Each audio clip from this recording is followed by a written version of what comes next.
पठन्त्यं सामगाठनावस्थित तत्र तेन मनसा पश्यन्ति यं योगिनो यशान्तं न विदुसुरासुरगणा देवाय तस्मै नमः श्रीमन्चन्दन चर्चित्तोज्ज्वलवपुस्तम्बरा मल्लिका मालालङ्कृतकुण्डला प्रविशन्मुक्तावली शोभिता सर्वज्ञाननिदान पुस्तकाधरा रुद्राक्षमालाकरा वाग्देवी वदनाम्बुजे वसतु मे त्रैलोक्ये माता चिरं मुङ्खं करोति वाचालं पङ्गुः न गीयते गिरिं यत्कृपात्तमहं वन्दे परमानन्दमाधवं नमो भगवते तस्मै व्यासाय मृततेजसे यस्य प्रसादात् वक्ष्यामि नारायण कथामिमां नारायणं नमस्कृत्य नरं चैव नरोत्तमं देवी सरस्वती अथ एकोनविंशोऽध्याय।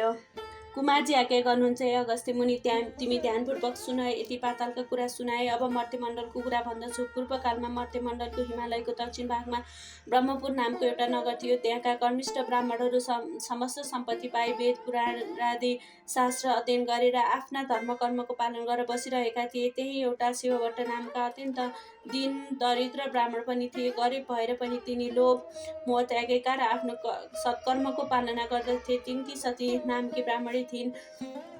ती विप्र दम्पति अनन्य प्रीतिले बसेका थिए। घरमा धन सम्पत्ति नहुनाले निकै कष्ट पाएर एक दिन शिवभट्टले आफ्नी पत्नीसित भने, हे प्रिय, हाम्रो घरमा सम्पत्ति छैन, त्यसै हुनाले बराबर कष्ट भोगिरहेका छौँ। अब सम्पत्ति प्राप्त गर्न सिद्धि गणेशको सेवा गरौँ भन्ने सल्लाह गरी दुवै पति पत्नी 8 दिनको मङ्गलबार बिहानै उठी कष्टपूर्वक सिद्धि गणेशको सेवा गर्न लागे। त्यही क्रमले निकै दिन बितेपछि सिद्धि गणेश प्रसन्न भई दर्शन दिएर, हे शिवभट्ट ब्राह्मण, हे सतीदेव ब्राह्मणी, तिमी दुवैको सेवाले म प्रसन्न भए। जे इच्छा छ सो वरदान माग भनेर शिवभट्टले सिद्धि गणेशलाई दण्ड प्रणाम गरी अञ्जली जोडेर, हे गणनाथ, अरू के वर मागौँ? पूर्व जन्म नकमाएको हुनाले यस जन्ममा दरिद्री भएर कष्ट भोगिरहेका छौँ। अब सम्पत्ति पाउने इच्छाले हजुरको सेवा गरिरहेका हौँ।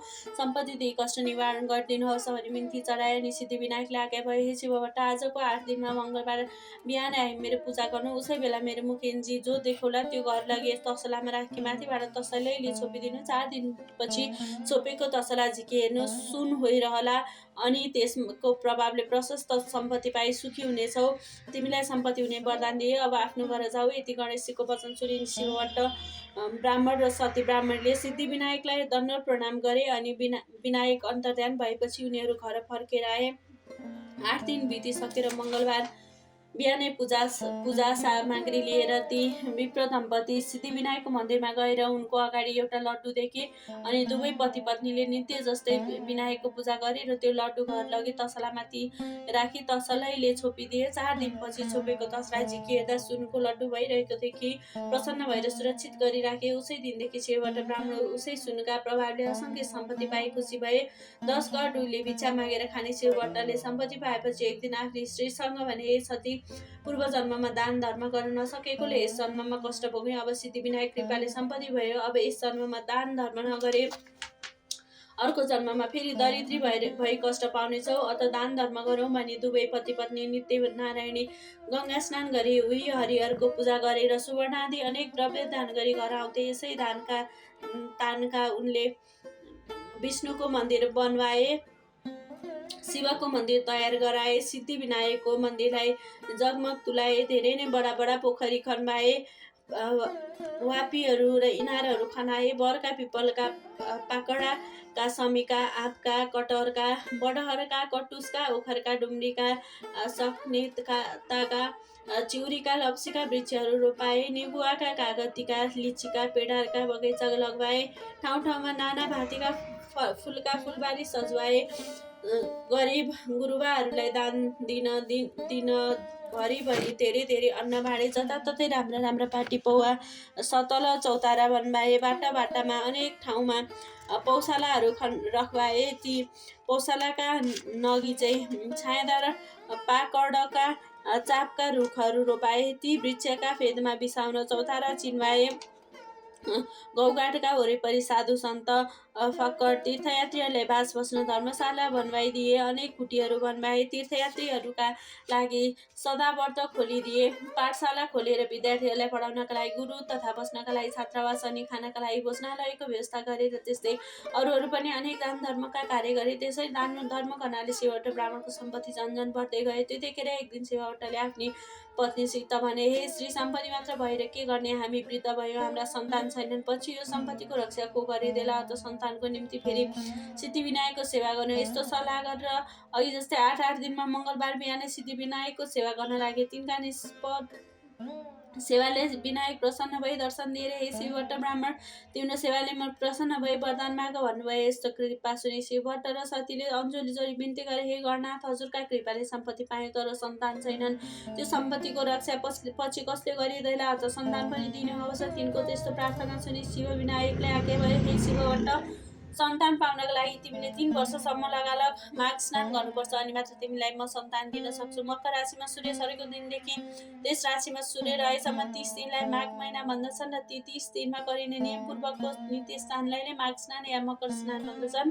जस्तै प्रत्येक दिन सूर्य उदय हुँदा रातभरि चिसोको वातावरणमा पूर्वतिरबाट उदाउँदा रातभरि चिसोको वातावरणमा पूर्वतिरबाट आइरहेका सूर्यका ताता किरण मिसिएर उत्पन्न भएको ओसिलो तुवालोले छेकिएर सूर्य राता देखुन्जेलको चिसो तातो मिसिएको वातावरणीय समय अति पुण्यदायी र स्वास्थ्यवर्धक हुन्छ। त्यस्तै सूर्य दक्षिणायन भएका बेलाको अन्तिम चिसो वातावरणबाट सूर्य उत्तरायणतिर सर्दाको तातो वातावरण प्रारम्भ हुँदा चिसोमा बढ्दो तातो मिसिँदै गएको माघ महिना पनि अति पुण्यदायी हुन्छ। अरू प्रत्येक राशिमा सूर्य सर्दा प्रकृतिका भिन्न भिन्न वस्तुहरूमा सूर्यका भिन्न भिन्न प्रभाव परे झै मकर राशिमा सूर्य सर्दा सूर्यको पुण्यदायी प्रभाव पानीमा परेको हुन्छ। त्यसैले माघ महिनाको माघ स्नान माघदान अति पुण्यदायी हुन्छ। त्यस पुण्यले चिताएको चिज पुर्याउँछ। जस्तो ग्रहहरूमा सूर्य सर्वश्रेष्ठ छ अनि नक्षत्रहरूमा चन्द्रमा सर्वश्रेष्ठ छ, त्यस्तै महिनाहरूमा माघ महिना अति श्रेष्ठ छ। तसर्थ हे शिवभट्ट ब्राह्मण, यस मनुष्य लोकमा जो जन कामिनीहरूको कटाक्षी बाणले एकदम विद्ध भएका छैनन्, अर्थात् जो जन श्रीलम्बर छैनन्, ती जन मात्र मकरमा सूर्य रहँदा तलाउमा वा नदीहरूमा वा पुण्य तीर्थहरूमा श्रद्धा विश्वासपूर्वक स्नान गर्न चाहन्छन्। जो जन बिना आगो, बिना यज्ञ, बिना पाटी पौवा निर्माण गरी सद्गति पाउन चाहन्छ, त्यस्ताले माघमा बस्ती बाहिरको भरसक बहँदो जनमा बिहानै नुहाउने गरून्। हे शिवभट्ट, जो जनलाई भूमि, सुन, माणिक्य आदि दान नगरिकन नै सुन, गाई आदि दान गरेको फल प्राप्त गर्न चाहन्छ, तिनीहरूले पक्कै पनि माघ स्नान गर्नुपर्दछ। 21 दिने व्रत, कुच्छ व्रत र पराक्रम व्रतले आफ्नो शरीरलाई नसुकाइकन जो स्वर्ग जान चाहन्छ, तिनीहरूले माघभरि अवश्य नदी वा सरोवर यानि ठुला पोखरीहरूमा नुहाउन्। वैशाखमा हरिको पूजा, कार्तिकमा तपरूपी पूजा र माघमा चाहिँ तपस्या, होम तथा दान तिरोटै गरिन्छ बराबर। अर्थात् हर साल यस्तो गर्ने व्यक्ति अवश्य नै अर्को जन्ममा लक्ष्मीपति राजा हुन्छ। उसलाई कैवल्य धाम प्राप्त गर्ने अर्थात् मुक्ति हुने बुद्धि सुझ्दछ र फेरि मृत्यु लोकमा ओर्लने हुँदैन। दिव्य दृष्टि हुनेहरूले तन मन वचनले भगवानको सेवा गर्नु भनी बताएका छन्। हे शिवभट्ट, यो भन्दा कता हो कता बेसी पुण्यदायी माघमा गरिएका तप, दान, स्नान हुन्छन्। इच्छा सिद्धिका लागि वा सन्तान प्राप्तिका लागि वा हरिको दर्शनका लागि वा अरू नै कामना यानि चाहनाका लागि कार्यशुद्धि गरेको प्रति भएर नुहाउनेले ती 4 प्रकारको फल पाउँछ। अदितिले माघभरि खाँदै नखाई 12 वर्षसम्म माघ स्नान गरिन्। त्यसै उनले तीनै लोक झल्काउने सूर्य जस्ता तेजीलाई 12 वटा पुत्र पाइन्। माघ स्नानको प्रभावले नै रोहिणी, सुभगा अर्थात् सौभाग्यवती अनि अरुन्धती, दानशिला तथा शची साततले महलमा रूपराशिले झकिझकाउ भएर रहेकी छन्। जसले मकरमा सूर्य रहँदा नदी वा तलाउमा स्नान गर्ने गरेको छ, तिनीहरू यस संसारमा सफा स्वच्छताको स्वभावले भरिएको सुन्दरी सुन्दरी नर्तकीहरू, आँगनमा नाचिएको दिएका तातीले झलझलाकार सुन्दरी स्त्रीहरूले खचिखचाउ भएको गीत बाजाका स्वर ध्वनिहरू भइरहेको मङ्गल कार्यको विधि विधानले शोभिएको, वेदका ध्वनिले पवित्र पारिएको, विद्वान ब्राह्मणहरू विराजिएको, देवताहरूको पूजाले आनन्ददायक तथा सधैँ पाहुनाको लहको लागिरहने घरमा प्रसन्नतापूर्वक बस्न पाउँछन्। प्यारो वस्तुको त्याग र नियमको पालन गरेर जसले माघ महिनामा प्रशस्त दान दिएको छ, उसले मुरारी भगवानको पूजा गरेको छ, त्यो झन् अति उत्तम, अति श्रेष्ठ हो। माघ महिना सत्कर्मीलाई सधैँ धर्म दिन्छ र उसको पाप पखाल्छ। सदा इच्छापूर्ति चाहनेलाई उसले चाहेको फल दिन्छ, त्यो नचाहनेलाई ज्ञान दिन्छ। जुन लोक ज्ञानीहरूलाई, जुन लोक वनमा बसेर तपस्या गर्नेहरूलाई, जुन लोक विष्णुका भक्तहरूलाई मिल्छ, ती लोक माघमा नित्य स्नान गर्ने जनहरूलाई सदाका लागि मिल्दछ। हे शिवबाट अरू पुण्यहरूले त पुण्य भोग सकिएपछि स्वर्गबाट फर्किनुपर्छ, तर माघ स्नान गर्ने मनुष्यहरूले कहिले पनि स्वर्गबाट फर्किनु पर्दैन। जो जन माघमा स्नान गरेर दुधालु गाई वैदिक ब्राह्मणलाई दान दिन्छ, त्यस गाईका सर्वाङ्गमा जति रहन्छन् त्यति 1000 वर्षसम्म त्यो जन स्वर्गमै रमाइरहन्छ। जो माघ स्नान गर्ने मनुष्य गुड सक्खर मुछेका तिल दान गर्छ, त्यसका सबै पाप पखालिएर निश्चय नै त्यो जन निर्मल भएर शोभिन्छ, किनकि सबै धान्यहरूमध्ये तिल जो छ त्यो पाप नाश गर्नेवाला हो। त्यसकारण हे शिवबाट माघमा प्रयत्नपूर्वक सकेसम्म तिल दान गर्नुपर्छ। नियमपूर्वक माघ स्नान गर्ने ब्राह्मण भोज पनि गराउनुपर्छ अनि ब्राह्मण भोजद्वारा आफ्ना पितृहरूलाई तृप्त पारेर शुद्ध आत्मा भएको त्यो जन विष्णुको परम पदमा प्राप्त हुन्छ। त्यसकारण प्रयत्नपूर्वक पनि माघ महिनाकन दानले बिताउनु पर्दछ। कसैले पनि माघ महिनाले बिना दानले बिताउनु हुँदैन। आफ्नो सावगास अनुसार विचारेर पक्कै पनि माघमा सधैँ दान गर्नुपर्दछ। जो जन माघ स्नान गरेर ब्राह्मणहरूलाई जुत्ता कमण्डलु दान दिन्छ, त्यो जन अवश्य स्वर्गमा गएर रहन्छ। माघ स्नान रूपी उत्तम तपस्या गर्ने जन कदापि दान बिना माघ बिताउँदै नबिताओस्, किनकि त्यो दानले स्वर्ग प्राप्त हुन्छ। दानले नै स्वर्ग मिल्दछ, दानले नै सुख मिल्दछ, दानले नै पाप नाश हुन्छ। र यो आश्चर्यको कुरो छ कि महापातक पाप पनि माघमा गरेका दानले नाश हुन्छ। यस्तो सूर्यको बिना आकाश जस्तै, सन्तान बिना कुल, आचार बिना घरको शोभा हुन, त्यस्तै बिना दानको तपस्या शोभिँदैन। दानभन्दा अर्को पाप नाश गर्ने पवित्र वस्तु केही छैन। हे शिवबाट तिमीलाई मैले माघ महिनाको महिमा बताएँ, अब माघ स्नानको गरिमा बताउँछु। माघ स्नान समस्त यज्ञभन्दा श्रेष्ठ वा उत्कृष्ट छ, सबै प्रकारको दानको फल दिनेवाला छ र माघ स्नान सबै प्रकारका व्रत र तपस्याको समान पुण्यदायक छ। माघ स्नानको प्रभावले अति शुद्ध मन भएका मानिसहरू पितृकुल मातृकुल दुवै कुलको पितृहरूलाई स्वर्गमा थन्क्याएर अनि उज्जवल चेहरा भएका आफूहरू चाहिँ अत्यन्त राम्रा, जता चितायो उतै चल्ने श्रेष्ठ विमानहरूमा चढेर स्वर्ग जाँदछन्। जो मनुष्यहरू सधैँ पाप गर्दछ, सधैँ दुराचार गर्दछ र कुमार्गमा चल्दछ, त्यस्ता जन पनि जो माघ स्नान गरेर हरिको पूजा गर्दछ भने ती पनि यहाँ पापबाट छुट्दछन्। जो कहिल्यै साँचो बोल्दैन, जो सधैँ आमा बाबुलाई सताउँछ, जसको स्थिति कुनै पनि आश्रममा छैन, जसले आफ्नो कुल धर्म त्यागेका छन् अनि जो पाखण्डी छन्, त्यस्ता जनभरि सज्जनको गति पाउँछन्। माघमा गरेका स्नानका पुण्यहरूले भवसागर तर्दछन्। पृथ्वी तलका पुण्य तीर्थहरूमा माघ स्नान गर्न पाउनु मनुष्यहरूलाई अति दुर्लभ छ, किनकि त्यस माघ स्नानको प्रभावले मनुष्यहरूले ब्रह्मज्ञानीले पाउने पद पाउँदछन्। यसबारेमा विचार्नुपर्ने कुनै काम छैन। हे शिवभट्ट, माघ महिनामा कल्पवास बस्नु, दान गर्नु, हरिको मन्दिरमा जानु, हरिको पूजा गर्नु, यी सब कामका पुण्य अक्षय अर्थात् ननासिने हुन्छन्। त्यसकारण यथाशक्ति यानि सावगास अनुसार मनुष्यले प्रयत्नपूर्वक माघ स्नान गरेर लुगा भरभराउँदो मकल सुवर्ण आदि दान गर्नुपर्दछ। माघमा जो अन्न दान गर्छ उसलाई देवलोकमा अमृत पान गर्न मिल्दछ। जो सुन दान गर्छ उसले इन्द्रको समीपमा बस्न पाउँछ। दियो अग्नि अर्थात् सल्काएको मकल सुन्दर वस्त्र दान गर्ने मनुष्य सधैँ तेजस्वी भएर सूर्यलोकमा बस्न पाउँछ। यज्ञहरूले उत्तम दानहरूले, उज्जवल तपस्याहरूले, ब्रह्मचर्यको धारणले, शुभयोगमा गरिएको पूजाले पापीहरू यस लोकमा त्यति शुद्ध हुँदैनन् जति पुण्य तीर्थहरूमा माघ महिनामा गरिएका स्नानले शुद्ध हुन्छन्। जो मनुष्य माघ महिनामा आधा सूर्य उदाएको बेलामा पुण्य तीर्थहरूमा स्नान गर्दछ, तिनीहरू पाप नै गर्ने भए पनि तिनले नरकमा दुःख समूहको सन्ताप अनि सही नसक्नुको यातना भोग्नु पर्दैन। जो जन माघ महिनामा नुहाएर विष्णुको पूजा गर्दछन्, ती जन स्वर्ग भोग सकिएर फेरि पृथ्वी तलमा फर्केपछि कल्याण मूर्ति, राम्रा भाग्यमानी, प्रिय बोल्ने, धर्मात्मा, धनाढ्य, शतायु राजा हुन्छन्।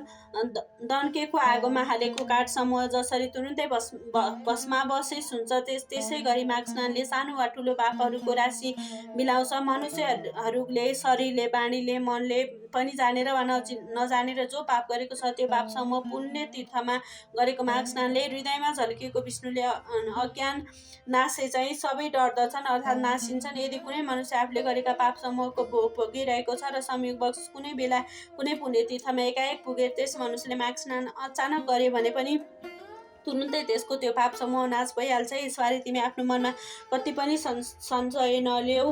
हे शिवभट्ट, विशेष गरेर कर्मभूमि भारतवर्षको पुण्यभूमि आर्यावर्तमा अर्थात् 750 कोश पूर्व पश्चिम लामो हिमालय र त्यस्तै 500 कोश लामो विन्ध्याचलको बीचको भूमिमा रही माघ स्नान नगरे मनुष्यहरूको जन्म बेकारको कहिएको छ। जस्तै सूर्य बिनाको आकाश, चन्द्र बिनाको नक्षत्र मण्डल शोभित हुँदैन, त्यस्तै हे शिवभट्ट, बिना माघ स्नानको सत्कर्म शोभित हुँदैन। माघ स्नान मात्रले पनि जस्तो केशव भगवान प्रसन्न हुनुहुन्छ, अरू व्रतदान तपस्याले हरि भगवान त्यस्तो प्रसन्न हुनुहुन्न। जस्तै सूर्यको तेज जस्तो तेज अरू कुनै तेजको छैन, त्यस्तै माघ स्नानको बराबर अरू कुनै यज्ञादि क्रिया छैन। तसर्थ वासुदेवलाई प्रसन्न पार्नका लागि, सारा पापहरूलाई हटाउनका लागि र अन्त्यमा स्वर्ग प्राप्तिका लागि मानिस माघ स्नान गर्ने गरोस्।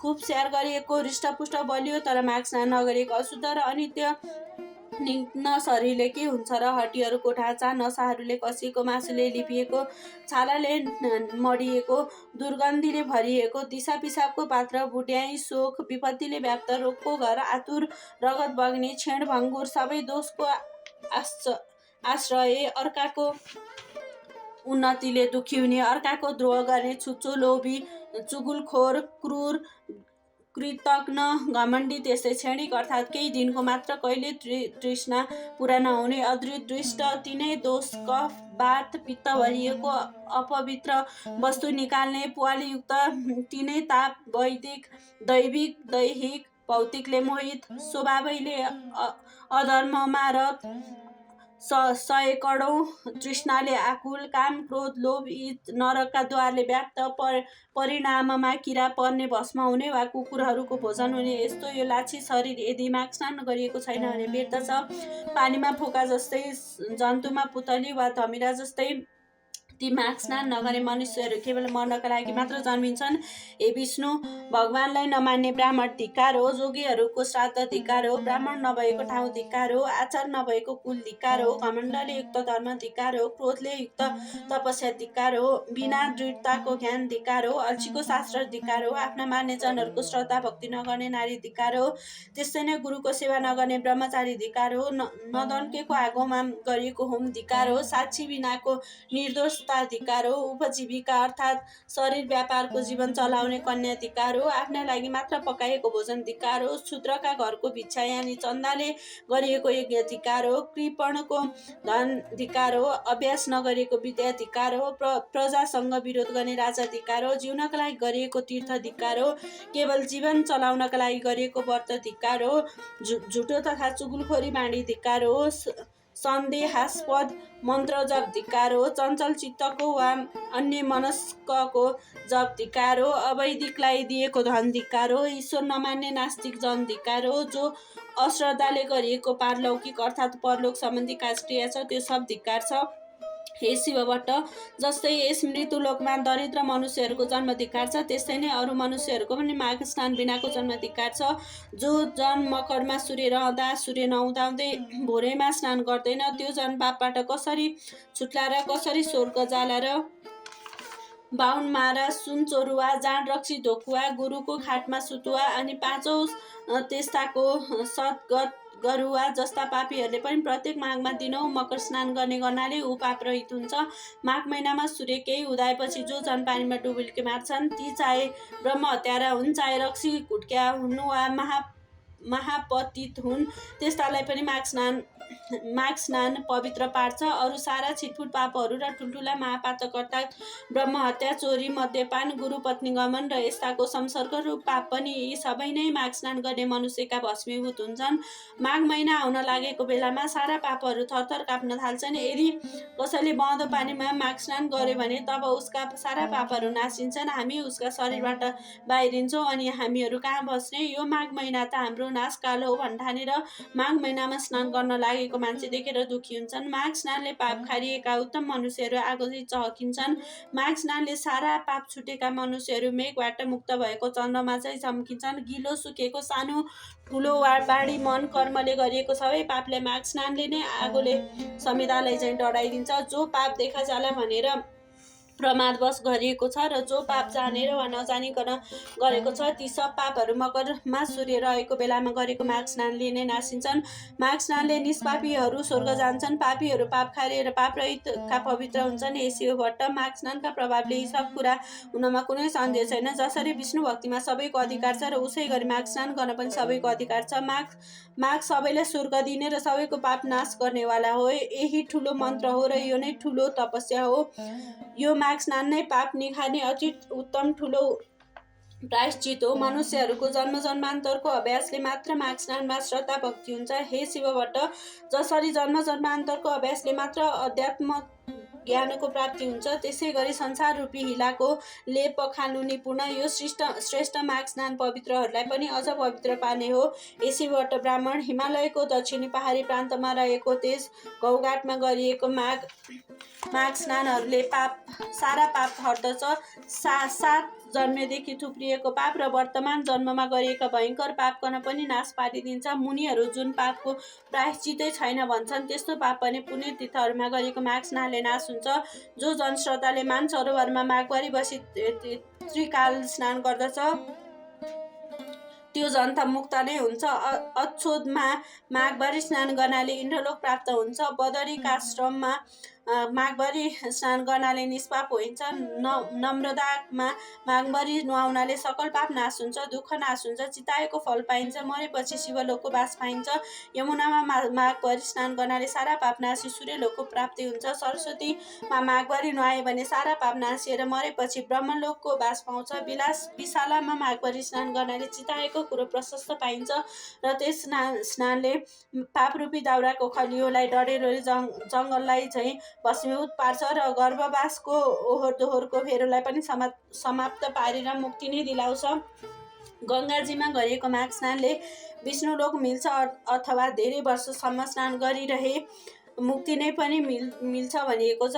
सरयू, कोशी, बागमती, कमला, रापती, तिनाउ, कर्णाली, शारदा वा महाकाली, सिन्धु, सिन्ध, चन्द्रभागा, तापी, गोदावरी, गोमती, गण्डकी, भीमा, पयोष्णी, कृष्णवेणिका, कावेरी, तुङ्गभद्रा, ब्रह्मपुत्र, महानदी, तिस्ता, मेची र अरू पनि त्यो सोचै समुद्रमा मिसिने नदीहरू छन्। तिनमा पनि प्रत्येक माघ स्नान गर्ने मनुष्यहरू तबसम्म सकल पाप विनाशिएर पछि स्वर्गलोकको बास पाउँछन्।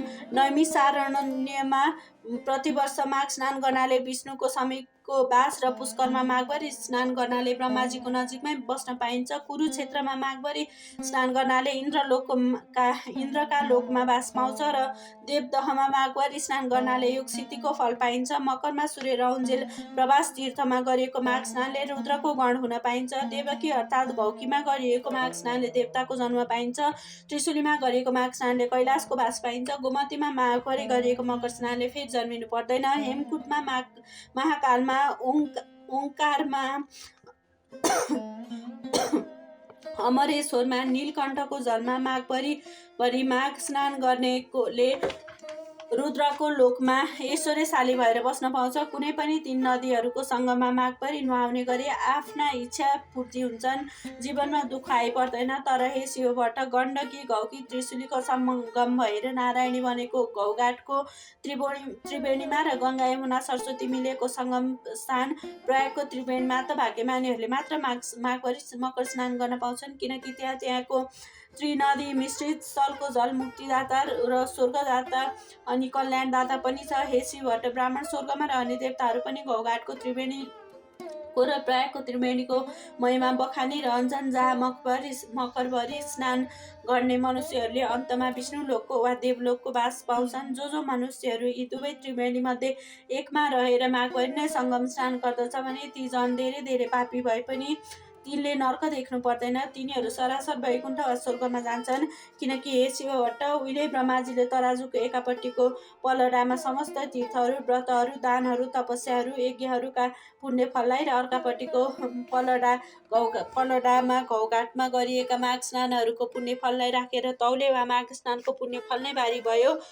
फेरि त्यसै गरी एकापट्टिको देवघाटको त्रिवेणीको पुण्यफल र अर्कोपट्टिको प्रयागको त्रिवेणीको पुण्यफललाई राखेर तौलदा पनि घौघाटकै माघ स्नानको पुण्यफल केही भारी नै भयो। यस्तो पुण्यदायी ती त्रिवेणीमा जो जन माघे सङ्क्रान्तिको अघिल्लै दिन उहाँ पुगेर उही माघ कल्पवास बसी लगातार 20 वर्षसम्म माघ स्नान गर्दछ, तिनले सधैँको लागि कैलाशको बास पाउँछ। त्यसै गरी 40 वर्ष लगातार माघ स्नान गर्नेले निरन्तर स्वर्गको बास वा सधैँ 12 महिना त्यहीँ रहेर विष्णु भगवानको मन्त्र निश्चल मनले जप्दै 60 वर्षसम्म लगालग जो जन स्नान गर्दछ तिनले त कैवल्य धामको आनन्दमय लोकमा सदाका लागि बास पाउँछ। अनि हे शिवभट्ट, कहिले सृष्टि भयो र कसरी भयो, अनि कहिले अन्त हुन्छ र कसरी हुन्छ भन्ने आदि र अन्तको निदो नभएकाले अनादि अनन्त कहिले 24,000 कोषको गोलाइ भएको धकधकाउँदो रापिलो आगोको गोला सूर्य र त्यसभन्दा 4.5 करोड कोष तल रहेको चिसो न चिसो पानीको 12,000 कोष गोलाइको अविनाशी दह समुद्र, यी दुवैलाई निराधार निलम्ब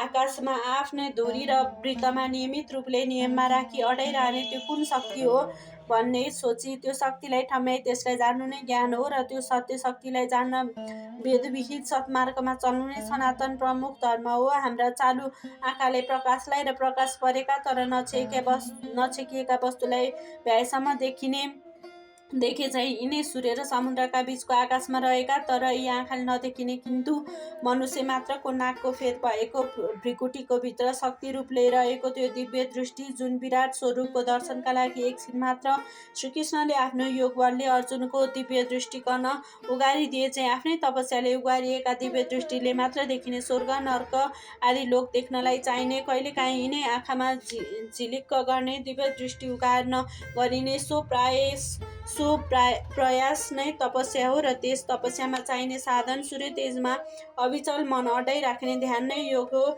यी सबै सत्प्रयास सिद्धिका लागि आवश्यक पर्ने पहिलो प्रयास शरीर शुद्धि हो र शरीरका शुद्धिका लागि चाहिने प्रारम्भिक प्रयास त्यो नियमपूर्वकको मकर स्नान नै हो, अर्थात् ज्ञानरूपी चोटामा चढ्न चाहिने लिस्नोको पहिलो खुड्किलो मकर स्नान हो। तसर्थ हरचालो गरिएको विष्णु भक्तिपूर्वकको माघ स्नानले जसरी ती माघ स्नान गर्नेहरूलाई मरेपछि शिवलोक, इन्द्रलोक, सूर्यलोक पुर्याउँछ र त्यही चिरस्थायी वासस्थान दिलाउँछ, त्यसरी नै यसै लोकमा पनि सन्तान चाहनेहरूलाई सन्तान अनि सुख शान्ति पनि दिलाउँछ। जसरी उहिले 5वटी